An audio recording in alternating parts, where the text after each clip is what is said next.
Ketahuilah para hadirin hadirat yang dirahmati oleh Allah Subhanahu wa taala, sungguhnya dosa ya merupakan sumber malapetaka ya. Di dunia terlebih lagi di akhirat. Kata Allah Subhanahu wa taala, "Wa ma asabakum min musibatin fabima kasabat aydikum." Tidak ada satu musibah pun yang menimpa kalian kecuali akibat dosa perbuatan kalian. Wa ma asabaka min sayyi'atin famin nafsik. Apa saja musibah yang menimpamu adalah karena dirimu sendiri.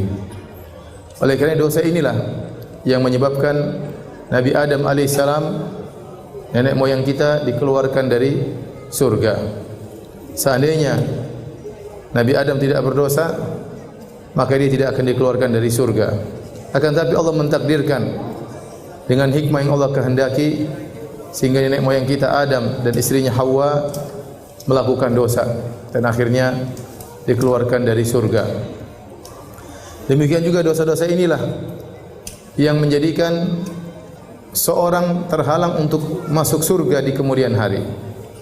Dia tidak boleh masuk surga kecuali dosa-dosanya telah dibersihkan. Kalau ternyata ditimbang dosa-dosanya lebih berat daripada kebaikannya, maka dia akan masuk neraka. Wa amma man khaffat mawazinuhu fa ummuhu hawiyah. Wa ma adraka ma hiya narun hamiyah. Adapun orang yang timbangan kebaikannya lebih ringan dan lebih berat timbangan dosa-dosanya, maka tempat kembalinya adalah neraka jahanam. Seorang muslim yang bertauhid, yang tidak melakukan kesyirikan tetapi dia terjerumus dalam dosa-dosa, ujung-ujungnya dia akan masuk surga selama dia tidak kafir, selama dia tidak musyrik. Tetapi dia harus mampir dulu di neraka jahanam. Karena surga tidak boleh dimasuki oleh orang yang masih ada dosanya. Maka dia akan dibakar di neraka jahanam sampai waktu yang ditentukan oleh Allah Subhanahu wa taala, kemudian baru dikeluarkan dari neraka, baru masuk surga. Apa yang menghalangi dia masuk surga? Karena dosa-dosa yang dia lakukan. Oleh karenanya penting bagi kita untuk mengenal perkara-perkara apa yang bisa menggugurkan dosa-dosa kita, sehingga tatkala kita bertemu dengan Allah Subhanahu wa taala, maka kita bisa bertemu dengan dosa-dosa yang telah digugurkan, sehingga Allah masukkan kita dalam surga secara langsung. Semoga Allah Subhanahu wa taala masukkan kita semua dalam surganya. Amin ya rabbal alamin. Tema ini sebenarnya saya ambil dari sebuah tulisan yang ditulis oleh Syekhul Islam Ibn Taimiyah rahimahullahu taala dalam kitabnya Al-Iman atau dalam Majmu' Al-Fatawa jilid 7 halaman 487 sampai halaman 500 sekian. Yang beliau ingin membantah pemahaman yang menyimpang yang menyangka bahwasanya dosa-dosa itu hanya bisa gugur dengan taubat. Selain taubat maka dosa-dosa tidak gugur. Maka beliau ingin menjelaskan bahwasanya ada sebab-sebab yang lain yang bisa membuat seseorang digugurkan dosa-dosanya selain taubat. Maka beliau sebutkan penyebab gugurnya dosa-dosa ada 10 sebab. Ya, saya bacakan perkataan beliau, kemudian kita akan jelaskan satu persatu.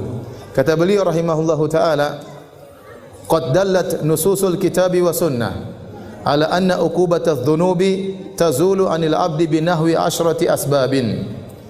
Telah ditunjukkan oleh Al-Qur'an dan sunnah-sunnah Nabi sallallahu alaihi wasallam bahwasanya hukuman terhadap dosa itu bisa hilang dari seorang hamba dengan sekitar 10 sebab. Dengan sekitar 10 sebab. Maka beliau sebutkan satu persatu dan kita akan jelaskan. Ahaduha, sebab yang pertama, at-taubatu adalah bertobat kepada Allah Subhanahu wa taala, wa hadza muttafaqun alaihi bainal muslimin. Dan ini adalah perkara yang disepakati oleh kaum muslimin. Dan Allah Subhanahu wa taala berfirman, "Qul ya ibadiyalladzina asrafu ala anfusihim la taqnatu min rahmatillah, innallaha yaghfiru dzunuba jami'an innahu huwal ghafurur rahim." Katakanlah kepada hamba-hambaku, wahai hamba-hambaku yang berlebih-lebihan dalam melakukan dosa. Bukan hanya tenggelam dalam dosa, bahkan israf, berlebih-lebihan dalam melakukan dosa. La taqnatu min rahmatillah, janganlah kalian putus asa dari rahmat Allah. Sungguhnya Allah Subhanahu wa taala mengampuni seluruh dosa. Innahu huwal ghafurur rahim. Sungguhnya Allah Maha Pengampun lagi Maha Penyayang. Maka seorang dalam menjalani kehidupannya tidak mungkin dia bebas dari dosa. Pasti dia terjerumus dalam dosa. Dan Nabi SAW sudah mengatakan, istaqimu walan tuhsuh. Berusahalah kalian untuk istiqomah dan kalian tidak bakalan mampu. Kalian pasti melakukan dosa.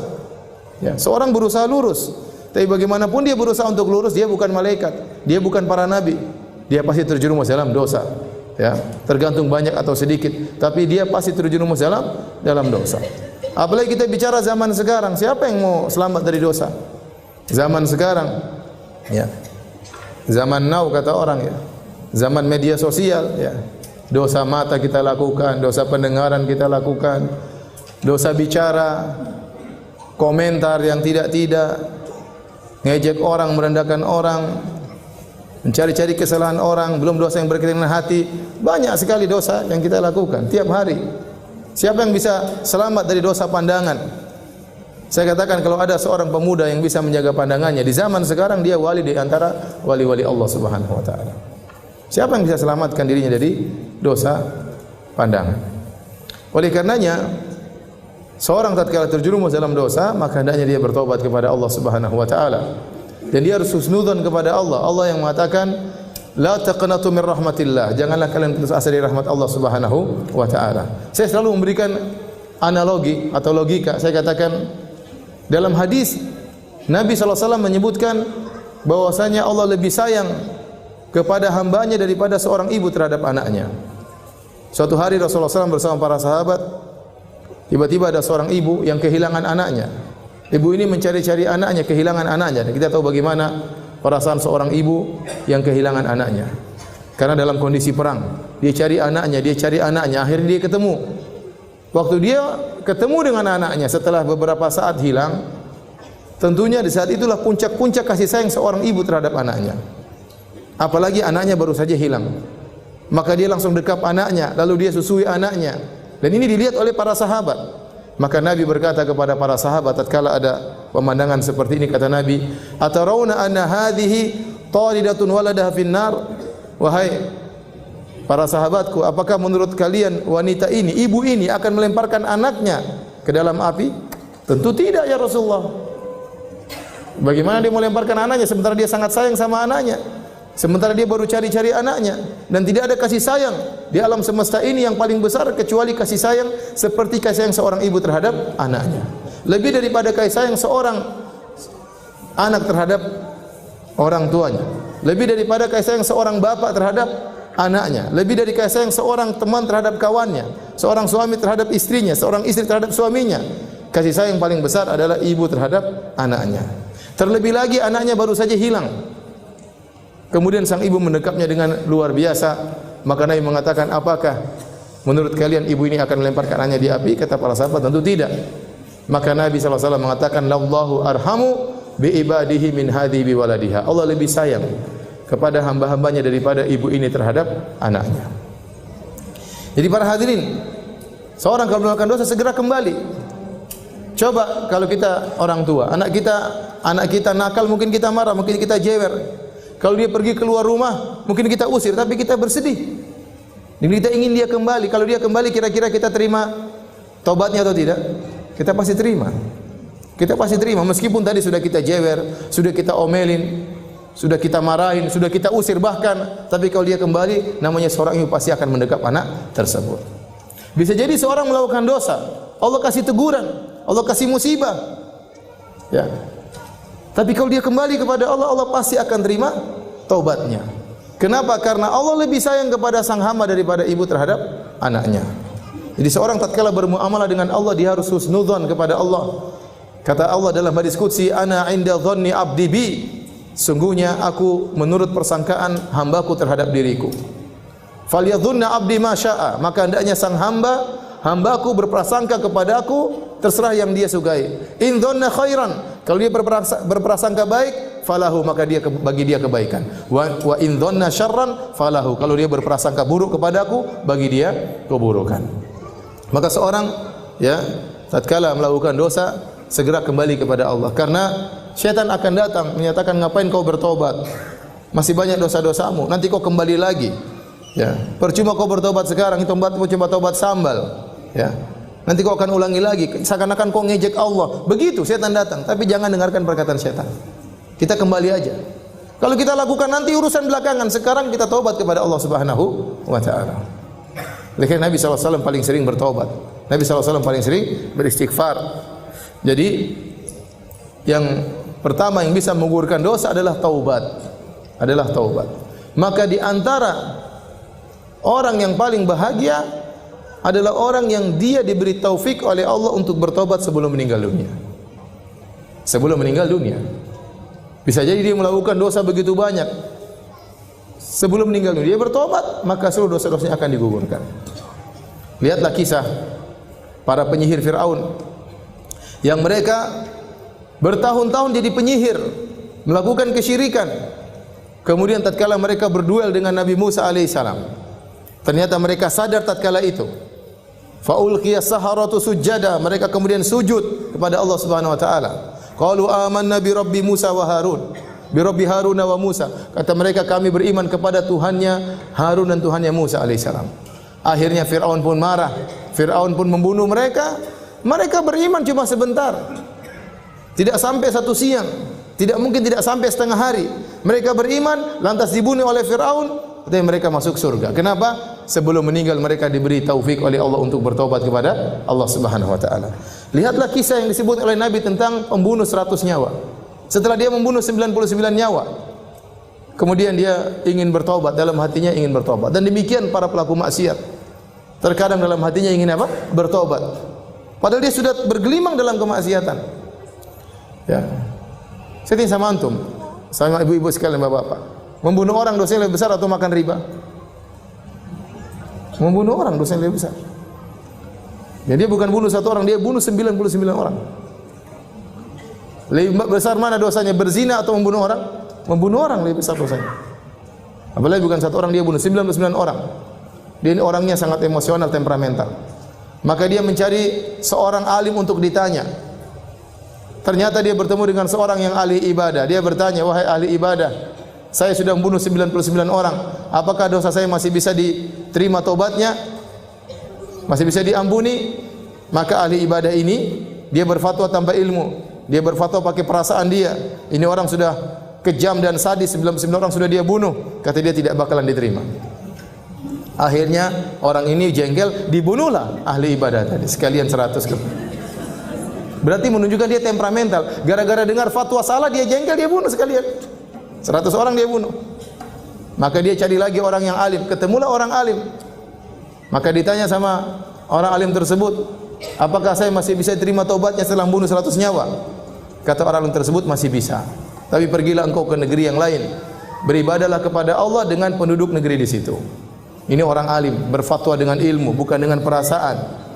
Dan dia kasih solusi, kalau kau ingin bertaubat, tinggalkanlah masa lalumu. Tinggalkanlah kampungmu yang bisa membuat engkau mengingat kembali dosa-dosamu. Pergilah cari komunitas baru. Beribadahlah kepada Allah dengan mereka di sana. Maka orang ini pun berjalan menuju kampung yang lain. Di tengah perjalanan dia meninggal. Dia belum sempat beribadah kepada Allah, tapi dia sudah berjalan menuju kampung tersebut. Ternyata dia meninggal di tengah jalan. Ternyata dia masuk apa? Surga. Jadi jangan putus-putus kita bertobat kepada Allah Subhanahu wa taala. Kita di jalan kita bertobat kepada Allah Subhanahu wa taala. Rabbighfirli wa tub alayya innaka anta tawwabur rahim. Kalau kita habis wudu kita berdoa, Allahumma ja'alni minat tawwabina wa ja'alni minal mutatahhirin. Ya Allah, jadikanlah termasuk orang-orang yang suka bertobat. Allah berfirman, innallaha yuhibbut tawwabin. Sungguhnya Allah mencintai hamba-hamba yang suka bertaubat. Di antara nama-nama Allah At-Tawwab, yaitu zat yang maha menerima taubat seorang hamba. Maka seringlah bertobat. Kita tidak tahu kapan nyawa kita diambil oleh Allah Subhanahu wa taala. Ya. Betapa banyak orang mau bertobat dia tunda-tunda. Sebelum dia bertobat ternyata dia meninggal dunia. Sebenarnya mengatakan kapan bertobat? Nantilah kalau sudah umur 60 baru saya bertobat. Baru umur 25 sudah tewas. Jadwalnya masih jauh. Ya. Kapan kamu bertobat? Nanti kalau sudah pensiun. Sebelum pensiun sudah dipanggil oleh Allah Subhanahu wa taala. Taib. Terlalu banyak dalil yang menunjukkan Allah Maha menerima taubat. Di antaranya Allah berfirman, "Alam ya'lamu anna Allah huwa yaqbalu taubata an ibadihi." Tidakkah mereka ketahui bahwasanya Allah menerima taubat dari hamba-hambanya? Dalam ayat yang lain, "Wa huwa alladhi yaqbalu taubata an ibadihi wa ya'fu anis sayyi'at." Dialah Allah yang menerima taubat dari hamba-hambanya dan maafkan kesalahan-kesalahan. Dan ayat-ayat seperti ini sangat banyak. Ya. Taib. Ini sebab pertama. Mau dibahas tentang masalah taubat tentunya sangat panjang, tapi ini bukan poin kita ya. Kita ingin bahas 10 sebab. Sebab pertama adalah bertobat kepada Allah Subhanahu wa taala. Sebab kedua adalah istighfar. Apa bedanya istighfar dengan taubat? Istighfar dalam bahasa Arab adalah dari istaghfara, artinya talabul maghfirah. Istaf'ala, wazan istaf'ala dalam bahasa Arab artinya talabu syai', meminta sesuatu. Istaghfara yastaghfiru istighfaran, artinya talabul maghfirah, meminta maghfirah. Apa itu maghfirah? Maghfirah dalam bahasa Arab diambil dari kalimat mikfar. Apa itu mikfar? Mikfar adalah penutup kepala yang digunakan oleh orang yang sedang berperang, semacam helm yang digunakan di kepala, dan fungsinya adalah untuk menutup kepala, fungsi pertama. Fungsi kedua adalah untuk mencegah kalau ada pedang yang menghantam kepalanya. Itu disebut dengan mikfar. Oleh karenanya tidak semua penutup kepala disebut mikfar. Contoh, sorban tidak disebut dengan mikfar meskipun dia menutupi tapi dia tidak melindungi. Contoh, songkok tidak disebut dengan mikfar meskipun dia menutupi tapi dia tidak melindungi. Yang disebut dengan mikfar semacam helm yang dipakai oleh prajurit, itu yang disebut dengan mikfar. Dan Nabi SAW waktu berperang dia menggunakan mikfar. Jadi itulah makna maghfirah. Kata Al-Imam Ibnu Qayyim rahimahullahu taala, tatkala seorang mengatakan astaghfirullah, maksudnya ya Allah aku mohon kepada Engkau maghfirah. Itu dua yang aku minta. Ya Allah tutuplah aku dan lindungilah aku. Apa maksudnya tutuplah aku? Tutuplah aib-aibku. Tutuplah dosa-dosa aku. Jangan kau bongkar aib-aibku di hadapan manusia. Di dunia terlebih lagi di akhirat. Jangan kau bongkar aibku di hadapan khalayak. Betapa banyak orang di dunia Allah bongkar aib-aibnya. Dan betapa banyak orang di akhirat Allah bongkar aib-aibnya. Sebagian orang aibnya di dunia tertutup, di akhirat Allah bongkar aibnya. Sebagian orang di dunia aibnya dibongkar, di akhirat lebih lagi dibongkar. Sebagian orang aibnya di dunia tertutup, di akhirat juga tertutup. Makanya di antara doa yang kita baca pagi dan petang, Allahumma astur aurati wa amin rawati. Ya Allah tutuplah auratku, tutuplah aib-aibku, tutuplah dosa-dosaku. Ya Sittir, wahai zat yang maha menutup dosa-dosa. Minta kepada Allah. Di antara makna astaghfirullah artinya ya Allah tutuplah aib-aibku. Tutuplah dosa-dosaku. Kita ini melakukan dosa. Kalau Allah bongkar dosa-dosa kita, enggak ada yang mau duduk sama kita. Enggak ada yang mau bergaul sama kita. Enggak ada yang mau ketawa-ketiwi sama kita. Kalau dosa-dosa kita dibongkar oleh Allah Subhanahu wa taala. Makanya Muhammad bin Wasi' berkata rahimahullahu taala, "Lau kana lidzunubi rihun ma jalasa ilayya ahad." Kalau seandainya dosa-dosa itu ada aromanya, bisa tercium, seorang pun tidak akan mau duduk dengan saya. Tetapi kita menjadi mulia, kita dihormati oleh orang lain, disegani oleh orang lain, bukan karena kita yang mulia, tetapi karena dosa-dosa kita ditutup oleh Allah Subhanahu wa taala. Oleh karena seorang banyak mengucapkan astagfirullah, astagfirullah. Kemudian saya minta kepada Engkau yang kedua, yaitu perlindungan. Artinya ya Allah janganlah kau jadikan dosa yang aku lakukan ini berdampak buruk kepada aku. Karena dosa itu pasti ada dampak buruknya, pasti ada dampak buruknya. Maka tatkala seorang perbanyak istighfar, maka dampak buruk tadi tidak jadi. Bahkan sebagian salaf mengatakan, demi Allah saya mengetahui dampak dari maksiatku pada kendaraanku dan pada pembantuku. Dia tahu, oh ini tadi saya maksiat, makanya terjadi seperti ini. Seorang bisa jadi gara-gara dia maksiat, kelakuan suaminya berubah. Mulai tidak cinta sama dia, mulai kasar sama dia. Jadi seorang laki bermaksiat, akhirnya kelakuan istrinya berubah atau kelakuan anak-anaknya berubah. Dampak maksiat. Oleh karenanya makna istighfar, ya Allah aku mohon kepada Engkau tutup aib-aibku. Yang kedua, jauhkan aku dari dampak maksiat tersebut. Maka sungguh beruntung orang yang banyak istighfar. Kata Nabi SAW, tuba liman wajada fi sahifatihi istighfaran kathiran. sungguh beruntung orang yang mendapati dalam catatan amalnya banyak istighfar. Sekarang ini ibu-ibu, ya, banyak waktu kita terbuang, Bapak-bapak sekalian. Saya kalau di Arab Saudi saya sering lihat ada tulisan imla awqatak bil istighfar. Kita lagi ngantri ada tulisan isi detik-detikmu dengan istighfar. Kita kalau di Saudi kita jalan dari Mekah ke Madinah, tengah-tengah ada tulisan subhanallah. Di tengah tulisan alhamdulillah. Kenapa orang yang bersafar agar ingat kepada Allah kemudian dia berzikir di tengah jalan. Betapa sering saya lihat orang ngantri mereka sambil berzikir, astagfirullah, astagfirullah, astagfirullah, astagfirullah. Sekarang mulai berubah dengan adanya medsos. Sekarang orang ngantri langsung buka Facebook. Astagfirullah, astagfirullah, astagfirullah. Alhamdulillah, alhamdulillah. Sekarang lihat macam-macam. Malah bikin dosa sambil nunggu bikin dosa. Kenapa lihat macam-macam sambil nunggu? Isi waktumu menunggumu antrianmu dengan dosa. Seakan-akan begitu.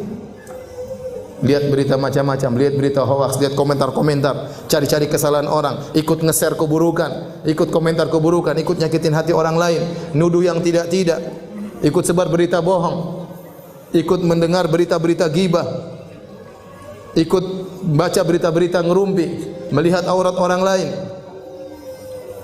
Isi waktumu dengan dosa, seakan-akan demikian. Nah, kita ini banyak dosa. Maka kalau kita lagi di mobil, istighfar, astagfirullah, astagfirullah, astagfirullah. Lagi nyetir, astagfirullah, astagfirullah, astagfirullah. Enggak usah malu-malu. Kadang kita duduk bareng mau astagfirullah enggak enak. Kayak soalim. Model kayak begini nanti cuek aja. Kerasin suara, astagfirullah, astagfirullah. Tumben, Bu. Astagfirullah, astagfirullah, sudah cuek. Sudah istighfar aja. Cuekin. Kalau kita terbiasa, nanti jadi biasa. Ustaz, saya takut riya. Kenapa anti takut riya? Karena anti tidak terbiasa. Orang itu terkadang takut riya. Kenapa? Karena tidak terbiasa. Kalau terbiasa cuek, orang bertamu di rumahnya, sebentar, saya mau sholat duha dulu ya. Cuek aja.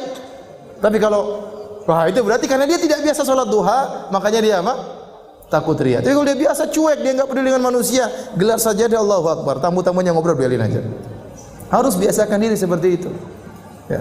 Di bandara buka Quran takut riya. Kenapa? Karena jarang baca Quran. Kalau sering baca Quran di mana-mana enggak ada takut riya. Insyaallah, maksudnya Allah jaga diri. Ya. Maka maksud saya banyak waktu kita terbuang isi dengan istighfar, astagfirullah, astagfirullah, astagfirullah. Orang kalau sudah istighfar manfaatnya banyak. Allah berikan dunia dan juga Allah berikan akhirat. Yang sini saya sampaikan. Siapa yang lebih baik daripada Allah Subhanahu wa taala? Tidak ada yang lebih baik daripada Allah Subhanahu wa taala. Kalau orang bertobat, kalau orang beristighfar, Allah bukan cuma ampuni dosa-dosanya, bahkan Allah kasih bonus dunia dan akhirat. Ya. Apa kata Allah Subhanahu wa taala? Ya. Tentang perkataan Nabi Nuh alaihi salam, "Faqultu astaghfiru rabbakum innahu kana ghaffara, yursilis samaa'a 'alaikum midrara wa yumdidukum bi amwalin wa banin wa yaj'al lakum jannatin wa yaj'al lakum anhara ma lakum la tarjuna lillahi waqara." Aku berkata kepada kaumku, istighfarlah kalian. Sungguhnya Allah Maha Pengampun. Niscaya Allah akan turunkan hujan, yaitu hujan apa? Hujan rahmat. Bukan hujan bikin musibah. Ini perkataan Nabi Nuh kepada kaumnya. Namun tatkala kaum Nabi Nuh tidak beriman, Allah tetap turunkan hujan, tapi hujan apa? Azab. Seandainya mereka beristighfar, hujan yang turun bukan hujan azab, tapi hujan apa? Hujan rahmat. Kata Allah, "Yursil sama alaikum midrara wa yumdidukum bi amwalin wa banin." Allah akan perbanyak anak-anak kalian, Allah akan perbanyak harta-harta kalian. Wa yaj'al lakum jannatin wa yaj'al lakum anhara. Allah akan tumbuhkan taman-taman bagi kalian dan Allah akan alirkan sungai-sungai bagi kalian. Dunia Allah berikan. Akhirat Allah juga berikan. Ya.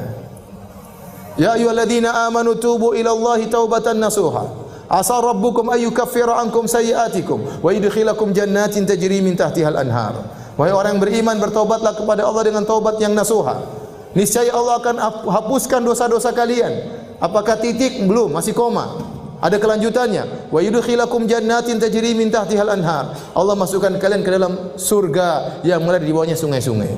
Siapa yang lebih baik daripada Allah? Tidak ada yang lebih baik daripada Allah Subhanahu wa taala. Manusia, kalau kita berbuat salah kepadanya, kita minta maaf, dia cuma maafkan, tidak kasih bonus. Apa ada orang kita maki-maki dia, setelah itu kita datang, maaf Mbak, saya kemarin maki-maki Mbak, saya minta maaf. Oh begitu, ini nih, saya terima permohonan maaf engkau dan ini mobil saya kasih buat kamu. Apa ada orang seperti itu? Mustahil.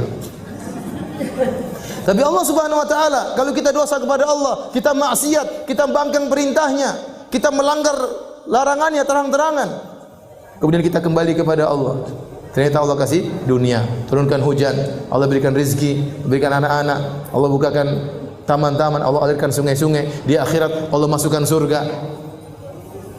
Terus lantas apa yang buat kita enggan untuk bertobat dan beristighfar kepada Allah Subhanahu wa taala?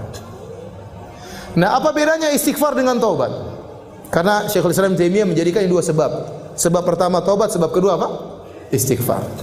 Bedanya, istighfar itu bisa saja muncul dari diri seseorang tanpa dia bertaubat. Dia masih ingin bermaksiat, tapi dia, Allah maksiat kemarin, ampunilah aku. Tapi dia masih terus bermaksiat. Itu namanya istighfar. Dalam satu hadis dalam Sahih Muslim, idza aznaba 'abdun dzamban faqal, jika ada seorang hamba berbuat dosa kemudian dia berkata, Rabbi aznabtu dzamban faghfirli, ya Allah sungguhnya aku telah melakukan dosa, ampunilah aku. Faqala alima 'abdi anna lahu rabban yaghfiru dzam wa ya'khudhu bidzam, maka Allah berkata, hambaku itu tahu dia punya Tuhan yang mengampuni dosa dan menyiksa karena dosa.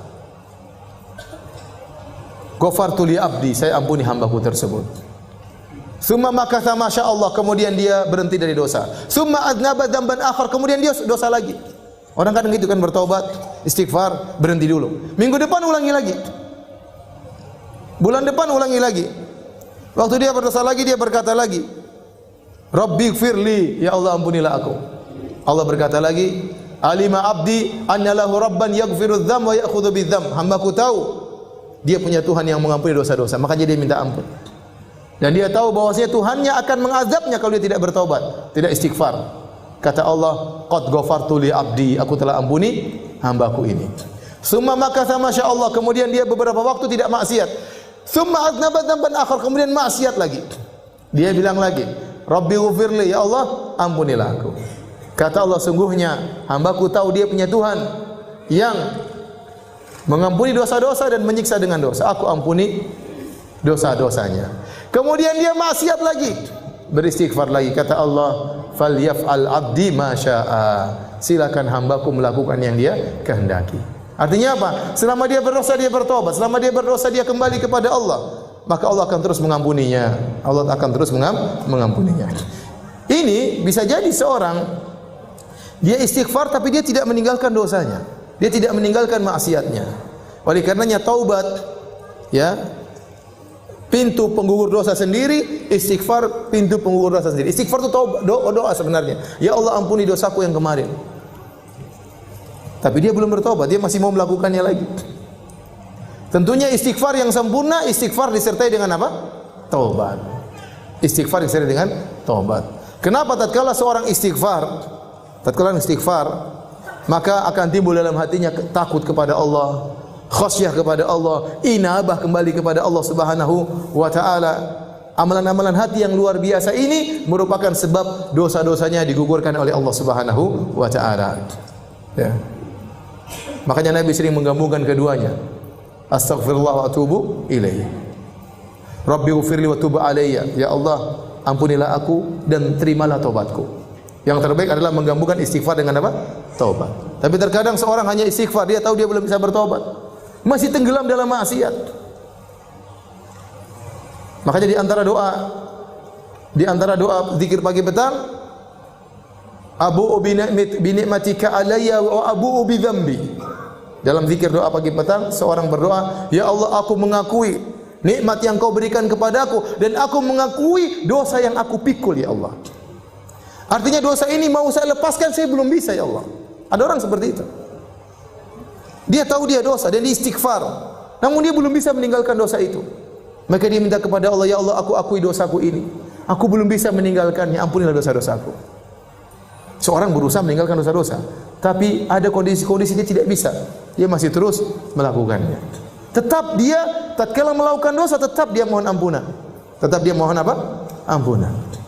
Maka saya katakan istighfar yang terbaik adalah istighfar yang digabungkan dengan apa? Taubat. Ya. Ada orang yang dia kerja di riba dan dia tahu itu dosa. Tetap dia istighfar. Sampai suatu hari, suatu saat mudah-mudahan Allah menggerakkan hatinya untuk kuat meninggalkan dosa tersebut. Ada orang tidak bisa menjaga pandangannya, selalu dia melihat hal-hal yang haram. Dia sudah minta kepada Allah untuk dia tidak mampu. Tapi jangan tinggalkan istighfar, terus minta ampun kepada Allah Subhanahu wa taala. Ada seorang wanita selalu bentak-bentak suaminya. Dia mau tidak bentak-bentak, mulutnya enggak bisa diam. Maka hendaknya dia istighfar dan berdoa kepada Allah semoga suatu hari dia tidak begitu lagi. Ya. Seperti itu. Jadi seorang jangan lupa untuk banyak istighfar pada Allah Subhanahu wa taala. Tayyib. Dan istighfar yang terbaik adalah di waktu sahur. Wal mustaghfirina bil ashar. Dan orang yang beristighfar tatkala di waktu sahur. Makanya ibu-ibu jangan lupa bangun malam meskipun hanya 15 menit, meskipun hanya setengah jam. Saya katakan meskipun cuma 10 menit, salat witir 3 rakaat, kemudian istighfar, astagfirullah, astagfirullah, astagfirullah, astagfirullah. Kata Allah wal mustaghfirina bil ashar. Orang-orang yang beristighfar di waktu sahur. Dalam ayat yang lain, ya, wabil asharihum yastaghfirun. Di waktu sahur mereka beristighfar. Sebab yang ketiga, ibu yang dirahmati Allah Subhanahu wa taala, dan ini sebab yang sangat penting agar dosa-dosa kita menjadi gugur adalah al-hasanatul mahiyah. Kebaikan-kebaikan amal soleh yang akan menggugurkan dosa-dosa. Kebaikan-kebaikan atau amal soleh yang bisa menggugurkan dosa-dosa. Di antara dalil akan hal ini firman Allah Subhanahu wa taala, "Wa aqimis salata tarafayin nahari wa zulafan minal lail, innal hasanati yudhhibna sayyi'at." Dirikanlah salat di penghujung hari dan juga sebagian malam. Sungguhnya kebaikan-kebaikan akan menghilangkan dosa-dosa. Ayat ini disebutkan dalam hadis-hadis yang sahih. Ada seorang sahabat, dia melakukan maksiat. Dia menyentuh seorang wanita yang tidak halal baginya. Maka dia pun gelisah, dia pun datang kepada Nabi sallallahu alaihi wasallam.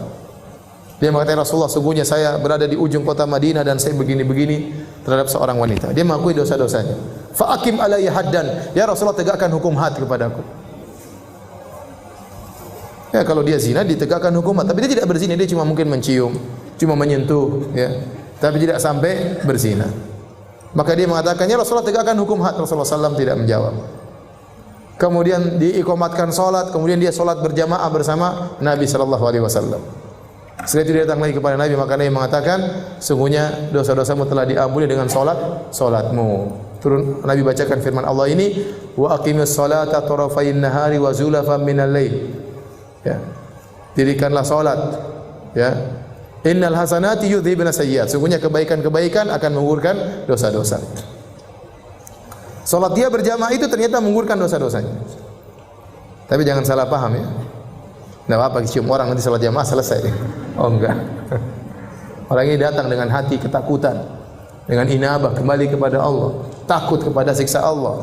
Ya, bukan malah menggampangkan hal tersebut. Ya. Karena sebagian orang salah paham, ya. Seperti contoh hadis seorang wanita yang berzina, kemudian ada anjing yang kehausan, kemudian dia ambil air, dia kasih minum anjing tersebut. Kata Nabi sallallahu alaihi wasallam, "Faghfarallahu laha bihi." Maka Allah ampuni wanita ini gara-gara dia minumkan seekor anjing. Sebagian orang salah paham, ini terjadi. Waktu saya pernah ceramah tentang bahayanya zina, kata dia, Ustaz jangan nakut-nakutin. Itu ada pezina diampuni Allah kasih minum apa? Anjing, selesai. Jangan sampai disalahpahami, ya udah kita zina aja, waliyadzubillah, nanti kalau bertobat tinggal cari anjing, kasih minum. Kalau anjing enggak ada, kucing, enggak apa, kucing, cing sini cing. Diterima tobatnya. Zina lagi, cari kucing lagi. Bukan begitu. Orang ini lain. Waktu dia memberikan minum kepada anjing, kata para ulama, keikhlasannya luar biasa, rasa takutnya luar biasa, inabahnya luar biasa. Makanya setelah itu dia tidak berzina lagi. Jadi di antara hal-hal yang akan menghilangkan dosa-dosa adalah amal-amal soleh yang banyak. Oleh karena dalam hadis Rasulullah SAW bersabda, dan hadis seperti ini banyak. Dalil akan amal kebajikan menggugurkan dosa itu banyak sekali. Contoh, kata Nabi SAW, as-salawatul khams, wal jum'atu ilal jum'ati, wa ramadhan ila ramadhan, mukaffiratun lima bainahunna idza syunibatil kabair. Kata Nabi, salat 5 waktu antara satu dengan yang lainnya menggugurkan dosa di antara keduanya. Antara Jumat dengan Jumat, salat Jumat yang satu dengan salat Jumat yang lain akan menggugurkan dosa-dosa di antara keduanya. Antara Ramadan dengan Ramadan yang lain akan menggugurkan dosa-dosa di antara keduanya. Selama dijauhi dosa-dosa besar. Dosa-dosa kecil semuanya akan digugurkan dengan amal soleh tersebut. Rasulullah SAW juga bersabda, "Man shoma Ramadhana imanan wa ihtisaban ghufira lahu ma taqaddama min dhanbi." Barang siapa yang berpuasa di bulan Ramadan penuh keimanan, yakin, ihtisaban, berharap pahala dari Allah, akan diampuni dosa-dosa yang telah lalu. Kata Nabi SAW, "Al-umratu ilal umrati kafaratun lima bainahuma." Sungguhnya umrah yang satu dengan umrah yang lain akan menghapuskan dosa-dosa di antara keduanya. Wal hajjul mabrur laisa lahu jazaa illa jannah. Dan haji mabrur tidak ada balasan yang setimpal kecuali surga. Contoh Nabi berbicara tentang haji mabrur. Kata Nabi SAW, "Man hajja lillah wa lam yarfuth wa lam yafsuq raja'a min dhunubi ka yaumin waladathu ummuhu." Barang siapa yang berhaji ikhlas karena Allah, tidak melakukan kemaksiatan, tidak mengucapkan kata-kata kotor, maka dia akan bersih dari dosa-dosanya seperti baru lahir dari perut ibunya. Berarti haji menggugurkan apa? Dosa-dosa. Kata Nabi SAW, "Fitnatur rajuli fi ahli wa malihi wa waladihi tukaffiruha salatu wa siyamu wa sadaqatul amr bil ma'ruf wa nahyu 'anil munkar." Fitnah seorang berkaitan dengan istrinya, berkaitan dengan anak-anaknya, berkaitan dengan hartanya bisa diampuni, bahkan dalam sebagian riwayat berkaitan dengan tetangganya bisa diampuni dengan salatnya, puasanya, sedekahnya, amar ma'ruf nahi munkar.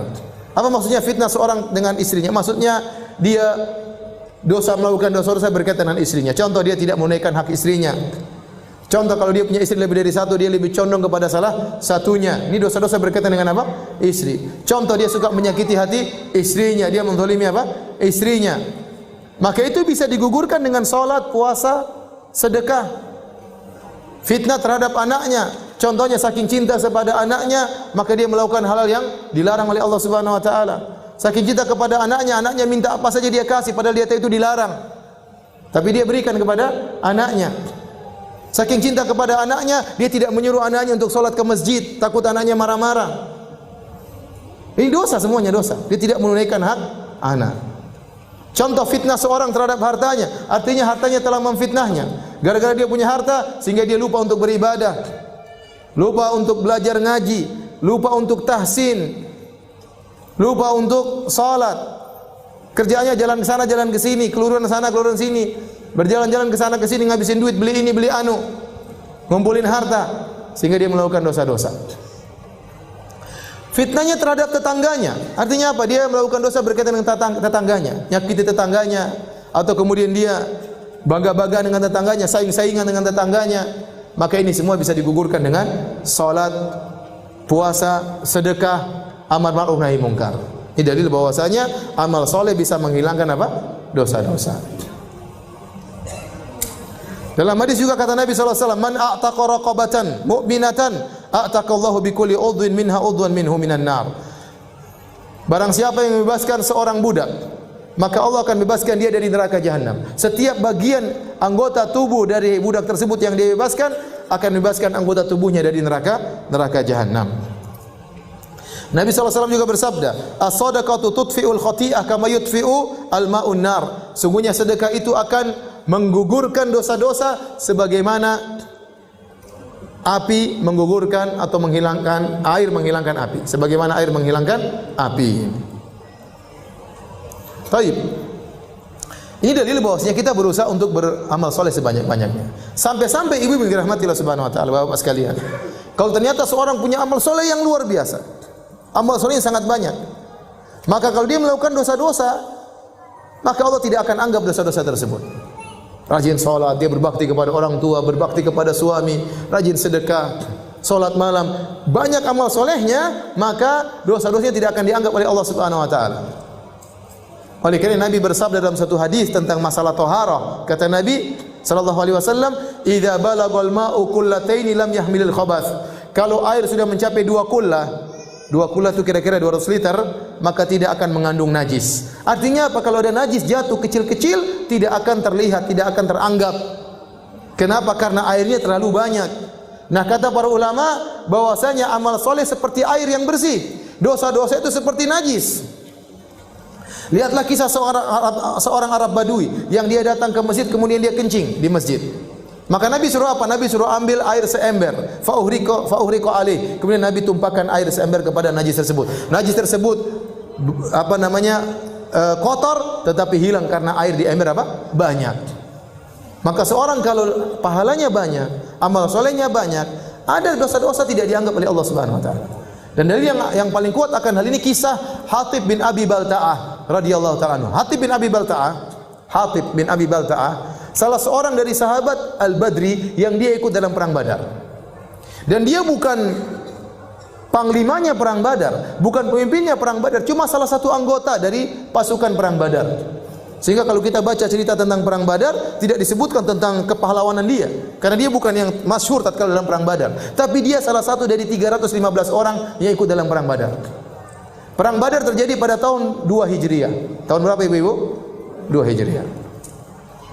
Setelah itu berjalan dengan waktu, tahun 3 Hijriah, 4 Hijriah, 5 sampai 8 Hijriah. Pada waktu 8 Hijriah, ternyata dia melakukan dosa besar. Waktu Nabi akan menaklukkan kota Mekah, Nabi akan menyerang kota Mekah, Hatib bin Abi Balta'ah tulis surat kepada sebagian kerabatnya di kota Mekah mengabarkan bahwasanya Nabi akan menyerang mereka. Dan ini bahaya dalam peperangan. Karena musuh akan mengetahui penyerangan Nabi, khawatir mereka akan melakukan persiapan, mereka bisa mengumpulkan pasukan untuk melawan Nabi SAW. Padahal Nabi ingin melakukan serangan tiba-tiba. Hatib bin Abi Balta'ah tulis surat. Kemudian dikirim lewat seseorang. Ya, orang tersebut berjalan menuju Mekah. Maka Nabi dikasih wahyu oleh Allah Subhanahu wa taala. Maka dia mengatakan kejar wanita tersebut. Maka datanglah Ali bin Abi Thalib dengan seorang sahabat kalau tidak salah mendatangi wanita tersebut. Kata dia, "Mana surat dari Hatib?" Kata wanita tersebut, "Tidak ada." Kata Ali, "Kalau kau tidak mengaku saya akan telanjangi kamu." Akhirnya dia keluarkan surat tersebut. Ternyata Hatib tulis surat dan ini dosa. Maka kemudian datanglah Ali memberitahu kepada Nabi sallallahu alaihi wasallam, maka Umar pun marah. Umar marah. Kata Umar, "Da'ni adrib unuqa hadzal rajul." Ya Rasulullah, biarkan saya penggal kepalanya. Ini pengkhianat ini. Bagaimana dia mengabarkan tentang rencana kita kepada musuh? Padahal Hatib tidak mengabarkan kepada musuh, tapi dia punya kerabat, dia sayang kepada mereka. Maka kata Nabi, "Ma hadza ya Hatib?" Apa yang kau lakukan wahai Hatib? Maka Hatib menjelaskannya, "Rasulullah, itu ada keluarga saya ingin mereka punya hutang budi sama saya. Bukan maksud saya untuk memberitahu kepada orang-orang kafir yang lain, tidak, kepada mereka saja." Waktu Umar mengatakan, "Biarkan saya penggal dia," kata Nabi sallallahu alaihi wasallam kepada Umar, "Innahu min ahli Badar. Innahu min ahli Badar." Wahai Umar, ini Hatib pernah ikut perang Badar. Ini Hatib pernah ikut perang Badar. Wa may yudrik la Allah taala ala ahli Badar faqala i'malu ma syi'tum qad ghafartu lakum. Bisa jadi Allah telah melihat para penghuni, para peserta perang Badar. Allah berkata kepada mereka, "Lakukan yang kalian kehendaki, aku telah ampuni kalian." Maka Umar pun menangis. Kenapa? Karena Umar juga ikut perang Badar. Yang jadi perhatian kita di sini, Hatib ikut perang Badar pada tahun 2 Hijriah. 6 tahun kemudian dia bermaksiat. Ternyata maksiat tersebut dimaafkan oleh Allah. Kenapa? Karena dia pernah ikut perang Badar. Kenapa? Dia pernah melakukan amal soleh yang luar biasa. Sebanyak, kalau kita katakan air di sungai atau air di lautan. Dosa yang dia lakukan tadi waktu dimasukkan ke dalam lautan kebaikannya lebur, tidak ada nilainya. Maka seorang berusaha melakukan amal soleh sebanyak-banyaknya. Mumpung masih muda, mumpung masih bisa baca Quran, mumpung masih kuat sholat. Kalau masih bisa sholat, segera sholat banyak-banyak. Nanti ada waktu nggak bisa sholat lagi, rukuk saja setengah mati, sudah nggak bisa 90 derajat, sudah miring begini. Ada yang sudah tidak bisa, sudah sholatnya di tempat duduk, nggak bisa. Sekarang masih giat sholat terus, masih giat baca Quran, masih giat sedekah, masih punya duit sedekah. Kumpulkan pahala sebanyak-banyaknya. Kumpulkan lautan kebaikan. Karena kalau kita punya lautan kebaikan, ada maksiat terkadang tidak dianggap oleh Allah Subhanahu wa taala. Demikian juga kata Nabi dalam suatu hadis, la yadkhulun nara ahadun baya'a tahta hadhihi syajarah. Seorang yang tidak akan masuk neraka seorang pun yang membaiat aku di bawah pohon ini, itu syajaratul ridwan, pohon ridwan. Ini Nabi ucapkan tatkala tahun 6 Hijriah, tatkala Nabi ingin umrah bersama sekitar 1.400 orang atau 1.400 orang sahabat. Kemudian mereka membaiat Nabi, siap membela Nabi sampai titik darah penghabisan. Maka Nabi berkata, tidak akan masuk neraka seorang pun yang membaiat aku di bawah pohon ini. Artinya apa? Amalan mereka sangat luar biasa. Kalau mereka melakukan dosa-dosa tidak akan dianggap oleh Allah Subhanahu wa taala. Jadi kalau seorang melakukan dosa segera lakukan kebaikan. Apa kata Nabi sallallahu alaihi wasallam? Wa atbi'is sayyi'ata al-hasanata tamhuha. Kalau kau melakukan keburukan segera tutup dengan kebaikan, niscaya kebaikan tersebut akan menghapus dosa-dosamu. Jadi ibu-ibu dirahmati Allah Subhanahu wa taala, Bapak sekalian, kalau kita melakukan dosa, segera kita lakukan banyak kebajikan-kebajikan. Kebajikan-kebajikan besar diantaranya berbakti sama orang tua. Ibu-ibu, kebajikan paling besar adalah berbakti kepada suami, urus anak-anak. Ya. Saya ulangi, ibu-ibu, kebajikan paling besar apa? Berbakti sama siapa? Masya Allah, ibu sudah pintar-pintar semuanya. Tinggal dipraktekkan ya, bukan cuma teori doang ya. Ini pahala-pahala yang sangat besar, sabar, ya, berjuang, ya, dan yang lainnya.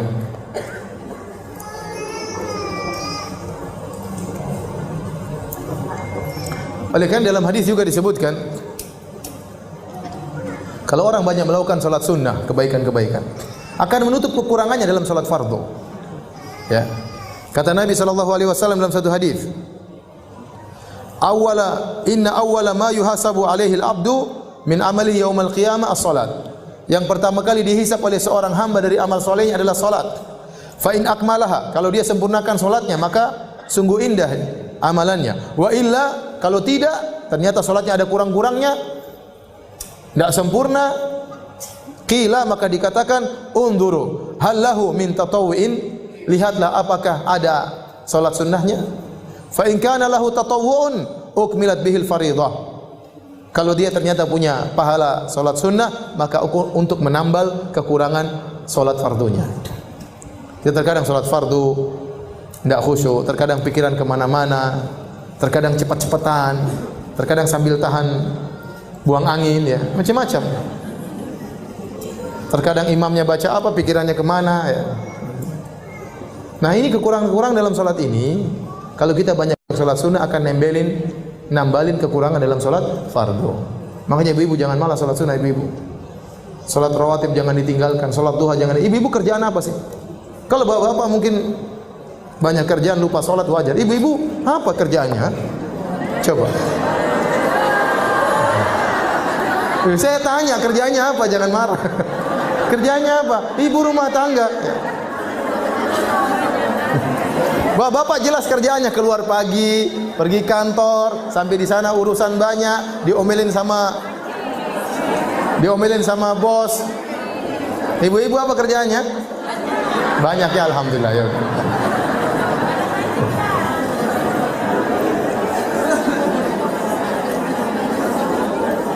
Ibu-ibu baper banget ya. Santai aja ya. Jadi mumpung kita ada umur, mumpung kita ada tenaga, mumpung ada waktu, jangan lupa salat sunnah ya. Salat sunnah, jangan malas. Salat rawatib ya. Sebelum salat, sesudah salat, jangan malas. Taib. Sebab berikutnya, ibu yang dirahmati Allah Subhanahu wa taala,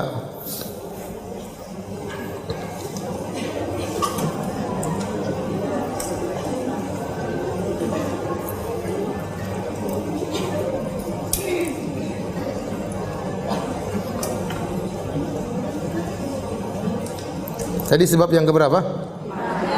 Yang ketiga. Sekarang yang keempat. Di antara sebab yang menjadikan dosa-dosa seorang tergugurkan adalah doanya kaum mukminin kepadanya. Contoh yang nyata akan hal ini adalah doanya kaum mukminin dalam salat janazah. Allahumma ighfir li hayyina wa mayyitina Allahumma ghfir lahu warhamhu wa'afu anhu. Ya Allah, ampunilah dia, rahmatilah dia, dan seterusnya. Oleh karena disyariatkan salat janazah. Salat janazah itu intinya apa? Intinya doa. Makanya enggak ada ruku, makanya enggak ada sujud. Dibuka cuma Al-Fatihah, salawat kepada Nabi, kemudian berdoa. Sebagaimana kalau kita berdoa, dianjurkan memuji Allah, terus bersalawat baru kita minta. Nah, salat janazah demikian. Takbir pertama Al-Fatihah. Takbir kedua salawat kepada Nabi. Takbir ketiga berdoa kepada mayat. Takbir keempat dan seterusnya berdoa. Nah, kalau orang berdoa untuk mayat maka dosa-dosanya akan digugurkan oleh Allah Subhanahu wa taala. Dalam satu hadis dari Anas bin Malik radhiyallahu taala anhu dari Nabi sallallahu alaihi wasallam, beliau berkata, "Ma min mayyitin yusalli alaihi ummatun minal muslimin yabluguna mi'atan kulluhum yashfa'una illa syuffi'u fihi." Tidaklah seorang mayat meninggal kemudian disolatkan oleh 100 orang-orang Islam, kaum muslimin. Ada jumlah mereka sampai 100. Ya, semuanya berdoa kecuali mereka akan diberi syafaat untuk mayat tersebut.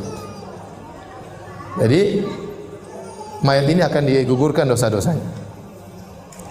Dalam hadis yang lain, Ani Ibnu Abbasin, dari Ibnu Abbas radhiyallahu taala anhuma, qala sami'tu Rasulullah sallallahu alaihi wasallam yaqul, aku mendengar Rasulullah sallallahu bersabda, "Ma min rajulin muslimin yamutu," tidaklah seorang muslim meninggal dunia, "fayaqumu ala janazatihi arba'una rajulan," maka kemudian menyolatkannya 40 orang lelaki, la yusyrikuna billahi syai'an, dan mereka tidak berbuat syirik sama sekali, illa syafa'ahumullahu fih, kecuali Allah akan mengizinkan mereka untuk memberi syafaat kepada mayat tersebut. Jadi kalau ibu meninggal dunia, kalau bisa orang-orang yang bertauhid yang menyolatkan. Kalau ada 40 orang yang menyolatkan kita meninggal dunia, maka insyaallah diberikan izin oleh Allah agar mereka beri syafaat untuk kita. Artinya doanya akan dikabulkan. Syaratnya tidak berbuat syirik sama sekali. Cari orang-orang yang suka ikut pengajian, yang menjauhkan diri sejauh-jauhnya daripada kesyirikan, tidak pakai jimat, tidak percaya kepada tatoyur, tidak percaya dengan angka-angka sial, tidak percaya dengan hal-hal yang tidak benar. Cari orang-orang seperti gitu. Minta agar mereka kalau saya meninggal salatkan saya. Karena kalau ada 40 orang ahli tauhid yang menyolatkan, maka itu akan menggugurkan dosa mayat tersebut. Taib, ini sebab yang keempat, dosa-dosa bisa berguguran dengan doa orang lain. Makanya jangan lupa untuk mendoakan orang tua yang sudah meninggal. Orang tua sekarang sudah tidak bisa kita berbuat baik lagi secara duniawi. Kalau mereka masih hidup, kita bisa ajak makan, kita bisa jalan-jalan, kita bisa mijit-mijit, kita bisa buat lihat mereka tertawa. Mereka sudah meninggal, apa yang mereka butuhkan adalah doa kita. Doa kita. Maka di antara ciri-ciri anak soleh, waladun solihun yad'u lahu. Anak soleh itu ciri-cirinya suka mendoakan orang tuanya. Kalau ternyata ibu-ibu, bapak-bapak tidak pernah mendoakan orang tua, maka ini kesolehannya dipertanyakan. Kesolehannya dipertanyakan. Apakah dia lupa dengan jasa kedua orang tuanya? Baik. Sebab yang kelima yang membantu dosa-dosa seorang mayat digugurkan adalah kalau dia sudah meninggal dunia, ada orang yang melakukan amal kebajikan untuknya. Bisa jadi, saya ulangi, di antara sebab-sebab dosa-dosanya digugurkan adalah orang lain berbuat amal soleh diberikan untuk dirinya. Seorang mayat kalau sudah meninggal dunia, dia bisa mengambil manfaat dari beberapa sisi. Makanya kata Imam Syafi'i rahimahullah ta'ala, yalhaqul mayyit salas. Ada 3 perkara yang bermanfaat bagi mayat. Yang pertama adalah doa, ini dari sisi orang lain. Doa orang lain buat dia. Yang kedua, orang menghajikan atau mengumrahkan dia. Yang ketiga, orang bersedekah atas nama dia. Ini ijma ulama bahwasanya sampai. Adapun kalau itu adalah akibat perbuatan dia sendiri, maka tidak ada yang khilaf. Seperti kata Nabi SAW, idza matal insan inqata amalu ila min thalath. Kalau seorang meninggal dunia, terputus amalannya, dia sudah tidak bisa lagi ngaji, tidak bisa lagi sholat, tidak bisa lagi sedekah, tidak bisa lagi puasa, tidak bisa lagi i'tikaf, tidak bisa lagi senyum, tidak bisa apa-apa. Enggak bisa dapat amal soleh. Kecuali 3 perkara yang tidak terputus. Yang pertama, ya, sedekahun jariyah, sedekah jariyah. Dia bangun masjid, orang masih terus sholat di masjid tersebut. Dia cetak buku-buku agama, masih dibaca oleh orang-orang. Dia cetak Quran, Qurannya masih dibaca oleh orang-orang. Dia gali sumur, sumurnya masih dimanfaat oleh orang banyak. Dia bikin program, dia bagi, akhirnya program tersebut dimanfaat oleh banyak orang gratisan. Ini sedekah jariyah. Dia tulis buku, banyak orang yang baca. Dia ceramah di YouTube, ternyata dia sudah meninggal, ceramahnya masih didengar oleh banyak orang dapat hidayah. Ini semua adalah amal jariyah. Di antaranya ilmu yang tafa'u bihi, ilmu yang bermanfaat tadi saya sebutkan tadi. Ilmu bermanfaat tadi, ceramahnya atau bukunya. Ya, kalau sedekah jariyah tadi, dia bangun masjid, dia gali gali sumur, ya, dan airnya terus dimanfaatkan. Ini amal dia. Nah, apakah amal orang lain bisa bermanfaat bagi dia? Kalau amal dia jelas itu hasil usaha dia. Wa laisa lil insani illa ma sa'a. Dan tidak ada bagi manusia kecuali apa yang diusahakan. Namun ada amal orang lain bermanfaat bagi dia. Tadi kata Imam Syafi'i 3 perkara. Apanya? Doanya orang lain. Kemudian apa? Haji dan umrohkan dia, dan sedekah untuk dia. Jadi kalau ternyata kita punya anak-anak soleh, ternyata anak-anak kita kemudian di kemudian hari memiliki uang, mereka ingin hajikan kita, Masya Allah, kita sudah meninggal dapat pahala haji. Mereka umrohkan kita sudah meninggal dapat pahala umrah. Kemudian mereka bikin masjid, pahalanya untuk bapaknya, sedekah, maka lari kepada bapaknya. Mereka bagi makanan kepada fakir miskin, niatnya untuk bapaknya, untuk ibunya, pahalanya ngalir. Jadi ini akan menggugurkan dosa-dosa kita. Makanya penting kita untuk mendidik anak-anak yang saleh, ya, agar mereka tatkala kita sudah meninggal dunia masih ingat dengan kita. Baik.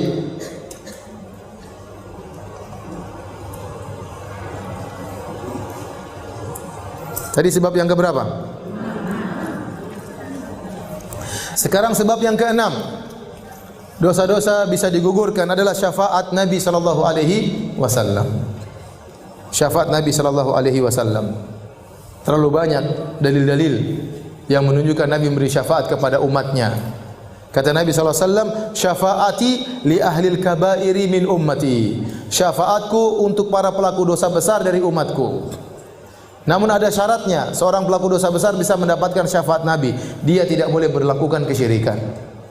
Makanya kata Nabi SAW waktu ditanya oleh Abu Hurairah, "Ya Rasulullah, man as'adun nasi bi syafa'atika yaumal qiyamah?" Wahai Rasulullah, siapa orang yang paling bahagia mendapatkan syafaatmu pada hari kiamat? Kata Nabi SAW, "Man qala la ilaha illallah khalisan min qalbih." Seorang yang mengucapkan la ilaha illallah ikhlas dari hatinya.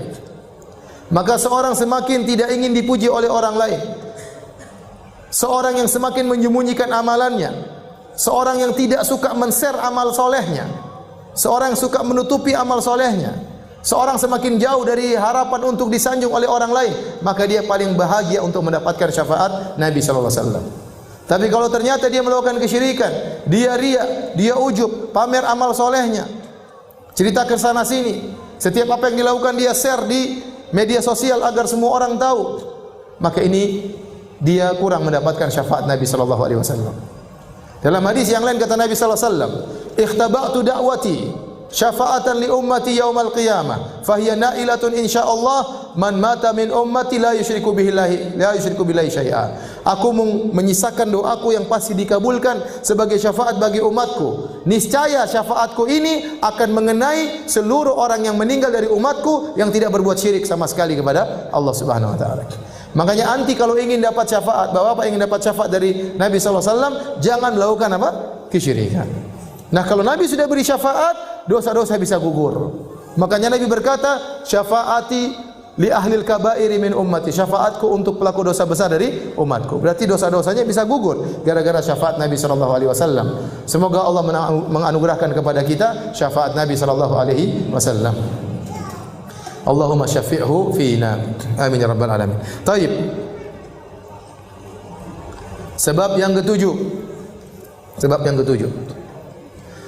musibah-musibah yang Allah timpakan kepada seorang hamba untuk menghapuskan dosa-dosanya.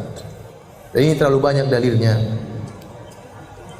Kata Allah Subhanahu wa taala, "Wa ma asabakum min musibah fabima kasabat aydikum wa ya'fu an katsir."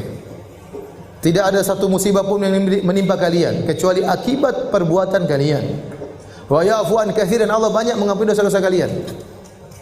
Kalau seandainya setiap dosa dikasih musibah, kita binasa. Tapi Allah hanya memberikan musibah kepada sebagian dosa, sebagian lagi Allah ampuni. Sebagian lagi Allah ampuni. Kalau setiap dosa kita lakukan ada musibahnya, kita binasa. Allah mengatakan, "Ma asabaka min sayyi'atin fa min nafsik." Apa saja yang menimpamu dari keburukan itu dari dirimu sendiri. Bahkan dalam satu hadis kata Nabi sallallahu alaihi wasallam, "Ma yusibul mu'min min wasabin wala nasabin wala hammin wala hazanin wala ghammin wala adhan hatta syauka yushakuha illa kafarallahu biha min khotoyahu." Kata Nabi sallallahu alaihi wasallam, tidaklah menimpa seorang mukmin wasab, penyakit, dia sakit. Kalau dia sabar menghadapinya, menggugurkan dosa.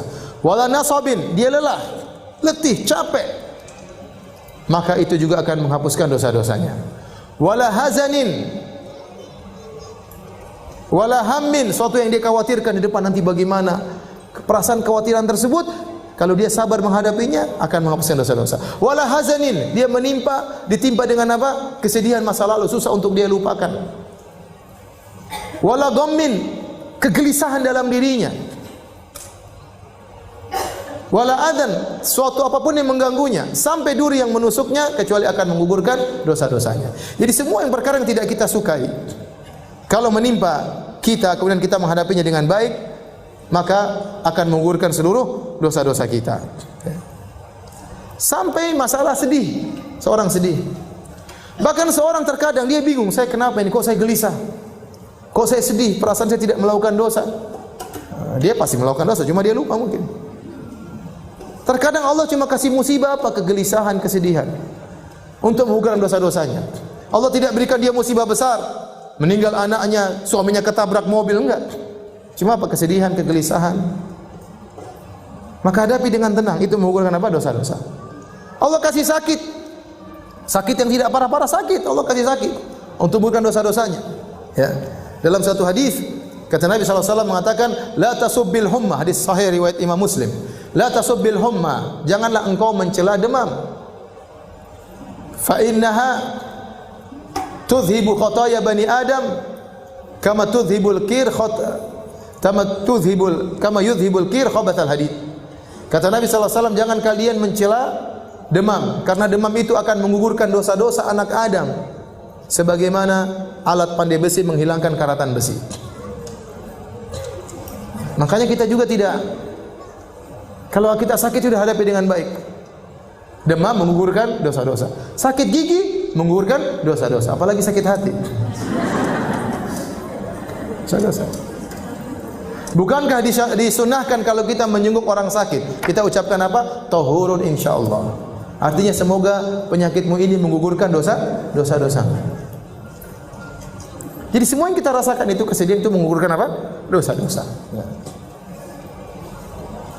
Bahkan dalam satu hadis, senantiasa seseorang diberi musibah sampai dia berjalan tanpa ada dosa sama sekali dalam dirinya.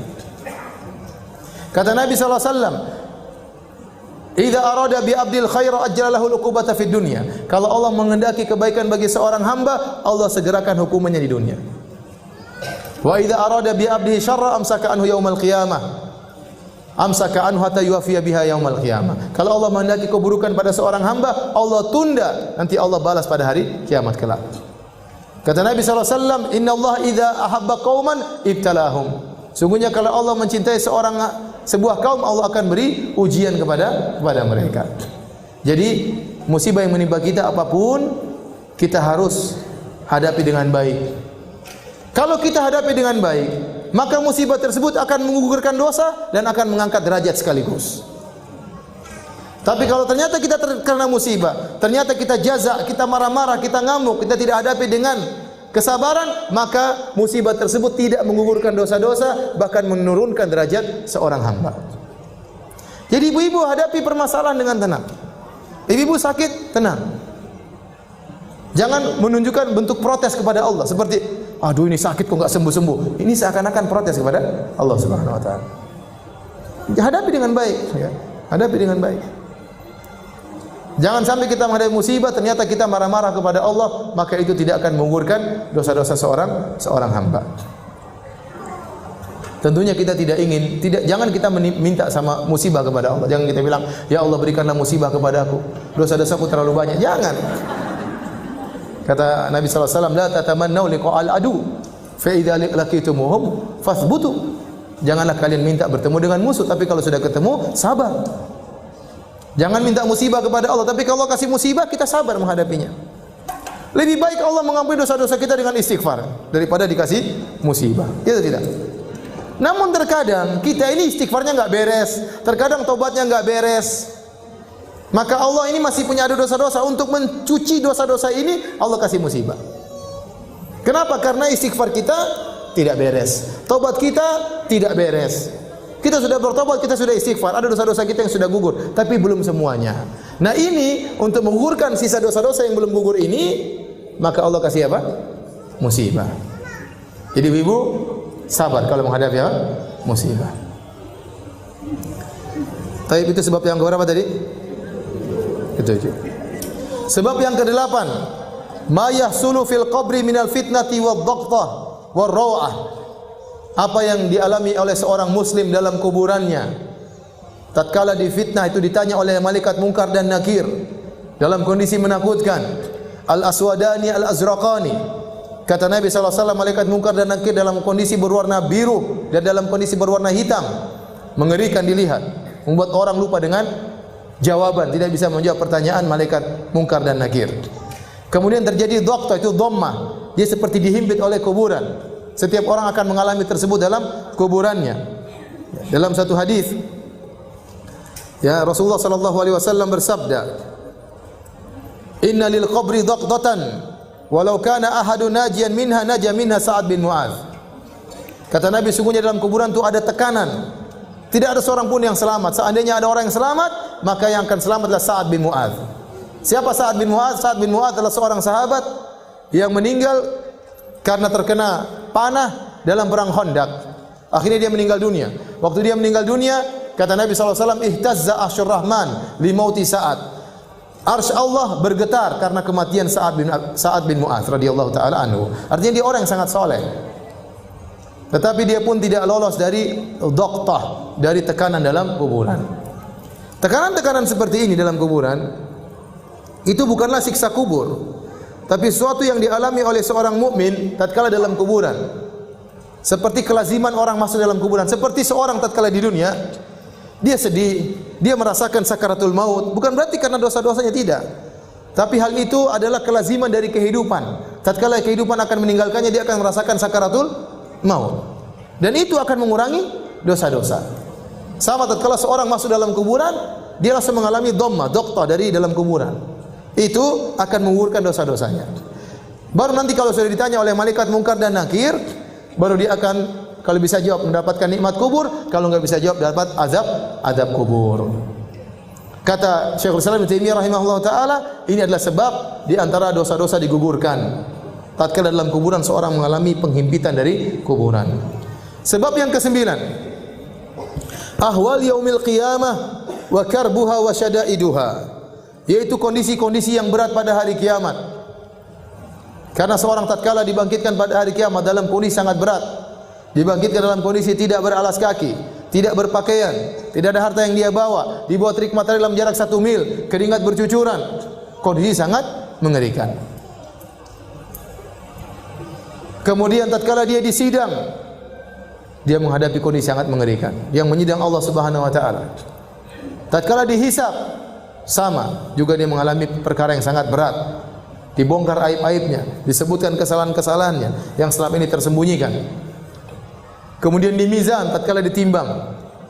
Kemudian tatkala suruh lewat sirat.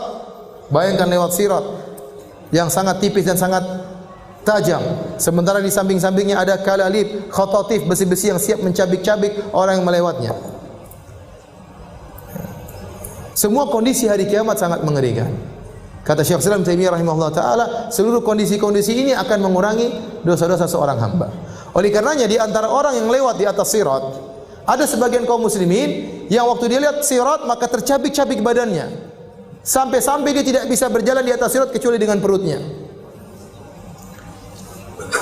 Tatkala dicabik-cabik oleh besi-besi tersebut di samping sirat, ya, tidak membuat dia masuk neraka, tidak. Dia tetap selamat ke surga, tapi itu akan menggugurkan apa? Dosa-dosanya.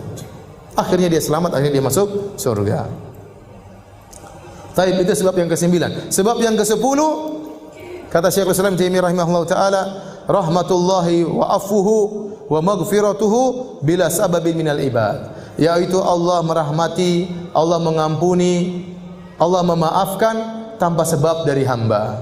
Tetapi karena kasih sayang Allah yang sangat luas, tiba-tiba Allah ampuni begitu saja.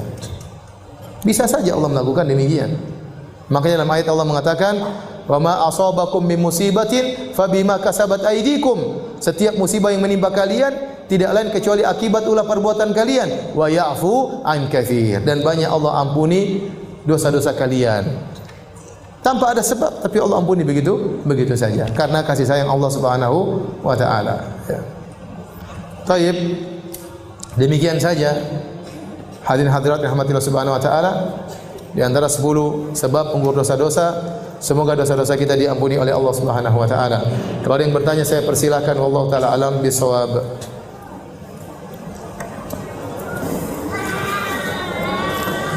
Ustaz, saya pernah dengar salah satu tanda orang yang dimaafkan dosa-dosanya adalah dilembutkan hatinya. Bagaimana kita tahu lembutnya hatinya dan seperti apa contohnya? Saya tidak tahu dalil akan hal ini. Ya. Kalau kita sudah bertobat, kita husnudzon kepada Allah Subhanahu wa taala. Allah Maha penerima taubat. Saya katakan tadi, Allah lebih sayang kepada hambanya daripada seorang ibu terhadap apa? Anaknya. Kalau kita melakukan dosa kesalahan sama ibu, kita minta maaf, ibu saya pasti maafkan. Ya. Ya, kalau ibu saja maafkan, apalagi Allah Subhanahu wa taala. Adapun tanda-tanda khusus, maka ini perkara yang gaib. Kita enggak tahu apa tanda-tandanya. Ya. Yang penting kita memenuhi persyaratan taubat. Apa persyaratan taubat? Yang pertama, al-iqla' anidz-dzam, meninggalkan dosa tersebut. Yang kedua, an-nadam, menyesali dosa yang dia lakukan. Yang ketiga, al-azam ala adamil audah, bertekad untuk tidak mengulangi lagi. Kalau seorang dalam hatinya sudah terpenuhi 3 perkara ini, maka dosanya akan diampuni oleh Allah Subhanahu wa taala, sudah pasti. Ya, sudah pasti. Bagaimana cara bertobat? Apakah dilakukan dengan salat taubat? Salat taubat hukumnya sunnah, tidak harus dilakukan. Dan salat taubat bukanlah salat rutinitas. Disebutkan di sini, dan setiap sebelum tahajud dan duha mendahulukan dengan salat taubat 2 rakaat. Tidak, salat taubat bukanlah salat rutinitas. Tapi dia dilakukan kalau kita merasa berdosa, kita bertaubat. Terkadang kita melakukan dosa tertentu, kita bertaubat. Namun dia tidak wajib. Seorang bertobat dengan hatinya, dengan mulutnya, dengan lisannya, istighfar, maka itu yang wajib. Adapun jika disertai dengan salat taubat, maka itu baik, namun tidak wajib. Ada orang tua yang anaknya meninggal dengan bunuh diri. Adakah jalan atau amalan yang bisa dilakukan orang tua agar anaknya yang bunuh diri tersebut bisa diampuni atau dikurangi dosanya? Iya, kita mohon ampun baginya. Orang yang bunuh diri itu bukan kafir, tapi dia melakukan dosa besar, terancam dengan neraka jahanam. Sebagaimana dosa-dosa besar yang lainnya. Seorang berzina, tahu-tahu meninggal dunia. Seorang ingin membunuh orang lain, tahu-tahu dia meninggal terlebih dahulu, dibunuh. Seorang merampok, tahu-tahu mati, ya. Di antaranya bunuh diri. Dosa yang besar. Ya, tapi tidak mengeluarkan seorang dari apa? Islam. Maka kalau anak kita ada yang meninggal bunuh diri, maka di antara kasih sayang kita kepadanya, kita sering mendoakannya agar Allah mengampuni apa? Dosa-dosanya. Ini banyak pertanyaan tentang menghajikan atau mengumrahkan.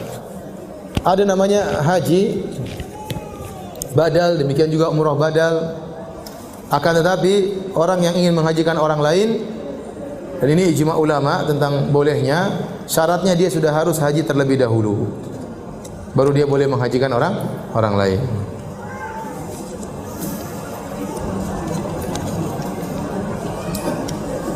Doa agar Allah merahmati dan mengampuni dosa kita. Ya, banyak kita istighfar, astagfirullah, astagfirullah, astagfirullah, atubu ilaih, astagfirullah, atubu ilaih, rabbi ghfirli wa tub alayya. Banyak ya. Astagfirullah, perbanyak istighfar. Kita bertobat, ya, bertobat kepada Allah ya. Sering kita dalam di jalan astagfirullah, astagfirullah, astagfirullah, astagfirullah, atubu ilaih. Ya. Allahumma ghfirli, astaghfirullah alladzi la ilaha illa huwal hayyul qayyum wa atubu ilaih. Saya juga.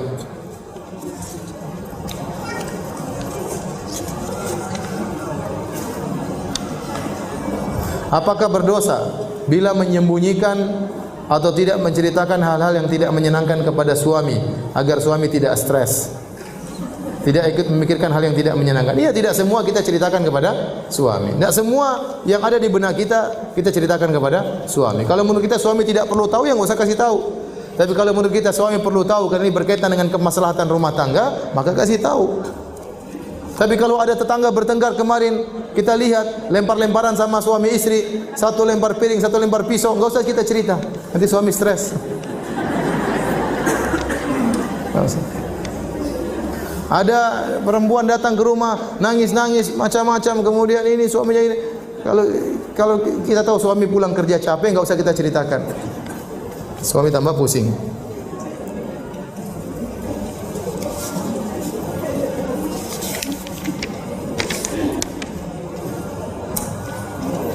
Bagaimana pendapat Ustaz jika kita pada masa lalu melakukan dosa besar dan telah bertobat serta berhusnudzan kepada Allah bahwa Allah Maha Pengampun, tapi seringkali masih teringat akan dosa tersebut padahal Allah telah menutup aib kita? Tidak apa kalau kita ingat, kita istighfar lagi. Kita ingat, kita istighfar lagi. Mungkin Allah membuat kita ingat agar kita sering beristighfar, agar kita sering bertobat. Tapi kita yakin Allah sudah mengampuni. Tapi tidak mengapa kita sering beristighfar. Saat ini saya wira swasta, dahulu saya kerja di bank riba. Alhamdulillah usaha saya maju. Apakah penghasilan saya saat ini halal? Mengingat modal awal usaha saya berasal dari penjualan rumah yang dahulu didapat dengan cara KPR bank. Mudah-mudahan tidak mengapa ya. Barang siapa yang bertobat dari riba, maka hasil riba yang pernah dia dapatkan ya, falahu ma salaf, kata Allah bagi dia apa yang telah lalu. Maka tidak mengapa, mudah-mudahan ya. Karena kalau seorang dia dulu pernah praktek riba, kemudian dia bertobat, hasil riba yang dia miliki sekarang ini jadi halal selama dia bertobat kepada Allah dan boleh dia olah untuk pekerjaannya. Dalam aktivitas bagaimana berzikir dalam hati? Berzikir dalam hati boleh, tapi yang afdal adalah dengan apa? Dengan lisan. Dengan lisan. Tidak ada masalah, coba kita sambil nyetir mobil kita bisa istighfar. Astagfirullah, astagfirullah, bisa. Subhanallah, alhamdulillah, wa la ilaha illallah, akbar, la haula wala quwata illa billah. Sambil nyetir. Tapi kalau sambil baca metos mungkin susah ya. Astagfirullah. Tapi kalau sambil nyetir, sambil goreng tempe ya, sambil mijit suami, astagfirullah, astagfirullah, bisa. Karena tidak butuh konsentrasi. Kalau sambil baca kan susah. Bagaimana istighfar kita sambil baca berita? Tidak bisa. Ustaz, kita sudah bertobat dan sudah meninggalkan dan tidak mau kembali lagi ke masa lalu. Tapi jejak-jejak yang berhubungan dengan dosa-dosa lalu masih tidak bisa dihindari. Tempat tinggal, family, karena tidak bisa dihindari. Bagaimana Ustaz? Tidak mengapa, yang penting kita menjaga diri. Yang penting kita menjaga diri.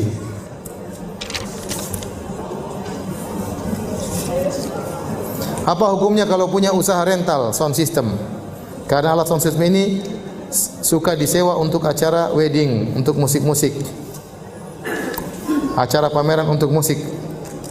Ya, kata Allah Subhanahu wa taala, wa ta'awanu 'alal birri wat taqwa wa la ta'awunu 'alal itsmi wal 'udwan. Tolong menolong kalian dalam kebaikan dan jangan tolong menolong kalian dalam dosa dan permusuhan. Kalau kita tahu ini alat musik digunakan untuk cara joget-joget, untuk dangdutan, ya, maka tidak boleh kita pinjamkan. Jangankan bayar, gratisan pun tidak boleh. Saya tanya, banyak orang yang mengatakan bahwasanya musik itu halal, joget itu halal.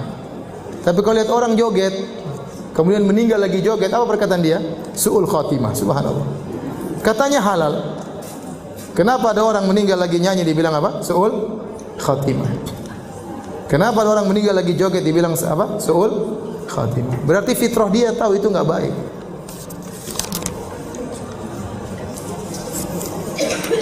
Apakah kita kalau bertobat harus dikatakan apa dosa-dosa kita? Enggak.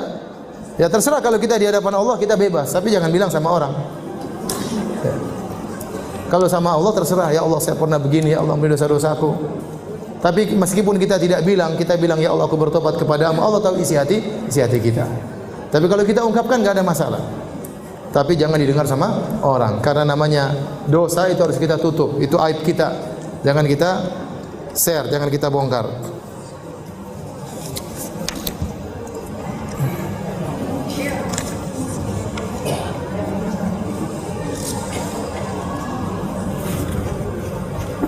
Ustadz, memajang foto selfie di medsos adalah dosa jariah.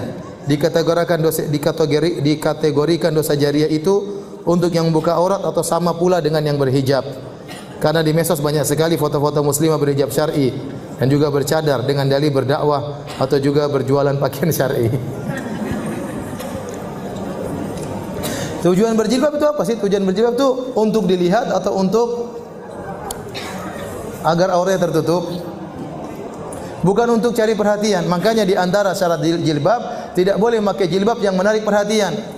Makanya waktu Nabi SAW menyebutkan sinfani min ahlin nar, dua penghuni neraka jahanam yang aku lihat di antaranya nisaun kasiyatun ariyatun ma'ilatun mumilatun ru'usuhunna, kata Nabi, wanita yang berpakaian tapi telanjang, yang berjalan berlenggak-lenggok, menarik perhatian para lelaki. Kepala mereka seperti punuk onta. Kenapa? Waktu mereka berjalan dilihat oleh banyak orang. Ini sebenarnya simbol bahwasanya orang berjilbab tidak boleh yang menarik perhatian orang lain. Kalau dia pakai jilbab dengan model yang buat orang semua ngelirik, apalagi laki-laki melirik, itu berarti fungsi jilbab tidak dia dapatkan. Berarti fungsi jilbab tidak dia dapatkan. Saya bilang ibu-ibu sekalian, ya. Ibu-ibu ini banyak yang cantik-cantik ya. Maka jangan tempelkan wajah cantiknya tersebut di medsos. Orang lihat akan terpesona. Ya salah yang lihat, ya yang lihat juga salah, anti yang juga majang juga salah. Kalau dilihat tidak sengaja, anti tidak bermaksud memajang, terlihat gak ada masalah. Tapi kalau anti kemudian dengan wajah yang cantik kemudian, ya nggak mungkin anti baru bangun tidur kemudian foto masukkan ke medsos, kan nggak mungkin. Pas sudah berhias dulu, sudah ini rapi, baru foto senyum-senyum, baru kemudian masuk di medsos, kemudian bisa dilihat oleh semua orang. Kalau anti grup di antara akhwat tidak ada masalah, tapi harus amanah semuanya. Insya Allah nggak ada masalah. Tapi kalau grup terbuka, semua orang bisa lihat, maka ini masalah.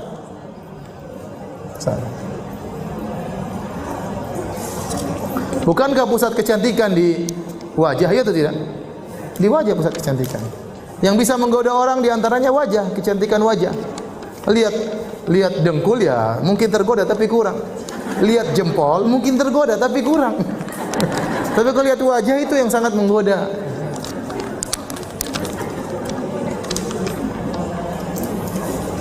Ustaz, saya sering ikut pengajian tapi suami masih senang musik. Ya dinasihati pelan-pelan. Siapa sih tidak suka musik? Semua orang juga suka musik. Tapi kita harus lawan, ini tidak boleh, ini enggak benar, dilarang oleh Allah Subhanahu wa taala. Sampaikan kepada suami, "Mas, kita mau cari kebahagiaan bukan dengan musik." Banyak orang menyangka mereka dapat kebahagiaan dengan musik, jawabannya tidak. Ya, saya dulu juga pemusik ya. Apakah bahagia dengan musik? Jawabannya tidak. Kalau memang musik membawa kebahagiaan, harusnya para pemusik itu orang-orang yang paling bahagia. Ternyata tidak. Mereka juga stres, kemudian rumah tangganya hancur, minum khamar, kasus macam-macam, sampai ada yang bunuh diri. Memang ada kelezatan bukan kebahagiaan. Jangan salah paham. Orang isap morfin dia lezat ya. Orang berzina lezat tapi dia bahagia? Enggak. Setelah dia berzina ada kegelapan dalam hatinya. Kalau ingin bahagia jangan dengar musik, baca Quran dengan tilawah. Baru itu bahagia. Tapi nasihati suami baik-baik, pelan-pelan. Semuanya butuh proses.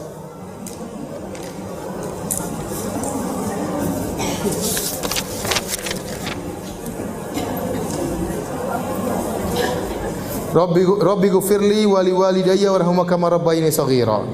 Diulang berkali-kali untuk orang tua sudah meninggal. Enggak juga sih, tapi kita berdoa. Tatkala kita akhir berdoa, Rabbighfirli wa liwalidayya. Tatkala kita tasyahud akhir, tatkala kita sujud, kita boleh berdoa, Rabbighfirli wa liwalidayya warhamhuma kama rabbayani shaghira. Tatkala kita sujud, kita baca subhanarabbil a'la wa bihamdi, subhanarabbil a'la wa bihamdi, subhanarabbil a'la wa bihamdi. Kemudian boleh kita baca doa bebas. Di antaranya Rabbighfirli wa liwalidayya kama rabbayani shaghira. Demikian tasyahud. Setelah kita bertasyahud, kita boleh berdoa dengan doa bebas. Tapi jangan jadikan zikir Rabbighfirli wa liwalidayya kama rabbayani. Rabbighfirli enggak. Kita dalam posisi berdoa.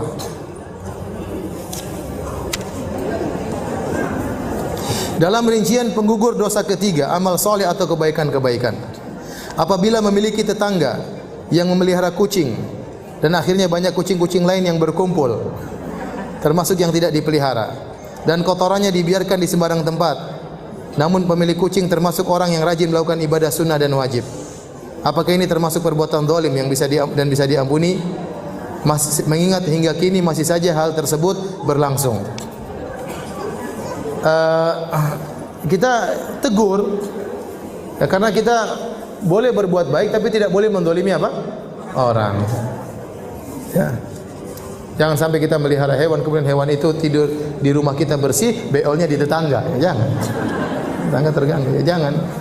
Ya, kita jangan mendolimi orang. Nasihati baik-baik sampaikan. Ya. Bilang kayaknya kucingmu ini pandai bergaul. Lihat banyak kucing-kucing kumpul di sini sekarang ya. Sampaikan baik-baik. Saya mau bertanya, apakah seorang makmum baca Al-Fatihah kalau imamnya tidak membaca dengan jahar, bacanya sir seperti salat duhur, salat asar, maka dia baca apa?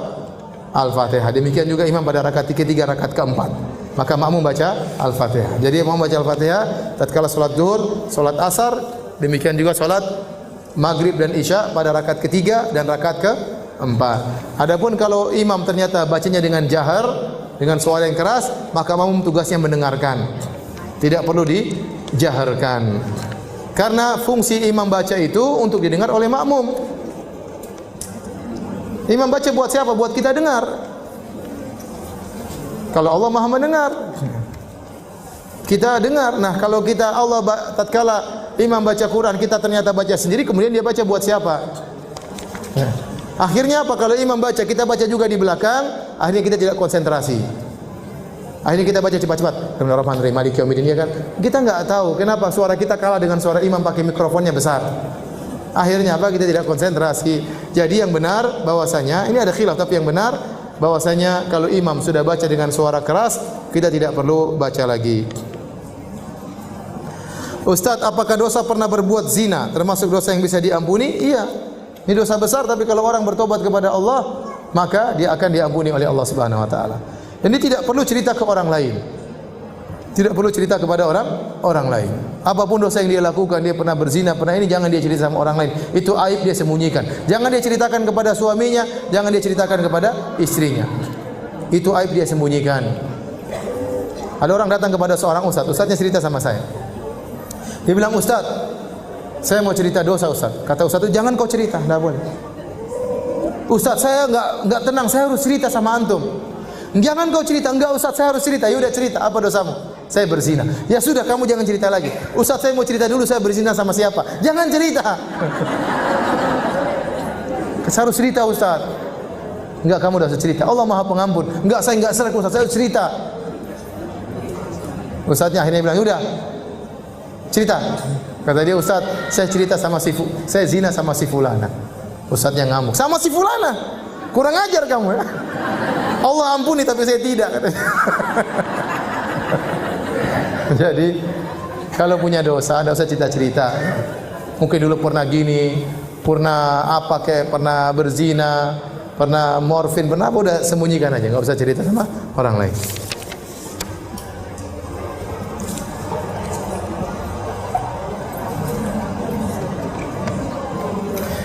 Ustadz, jika hasil ditimbang ternyata kita di neraka, waliyadzubillah. Setelah divonis, dihisab, ternyata kita di neraka. Apakah ada kebaikan amalan yang bisa mengangkat kita ke surga? Ya sudah nggak bisa, kalau kita sudah di neraka nggak bisa beramal soleh lagi. Tetapi bisa jadi kita dikeluarkan dari neraka karena syafaat. Karena syafaat. Syafaat dari Nabi sallallahu alaihi wasallam. Syafaat dari kerabat-kerabat kita. Syafaat dari teman-teman kita yang soleh dan soleha. Bisa mengeluarkan seorang dari neraka jahanam.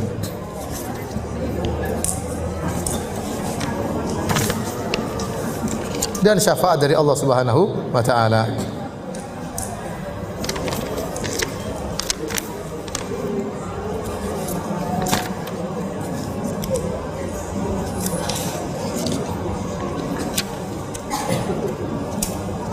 Mau bertanya Ustaz mengenai bagaimana jika kita sudah meminta maaf kepada seorang yang telah kita sakiti, tapi dia tidak mau lagi berhubungan silaturahmi dengan kita.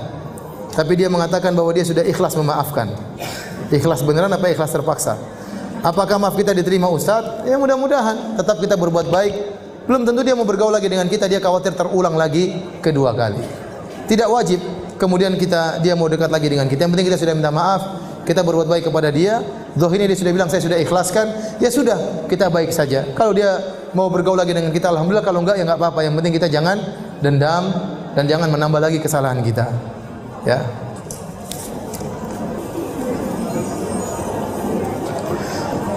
Tapi demikian saja ya.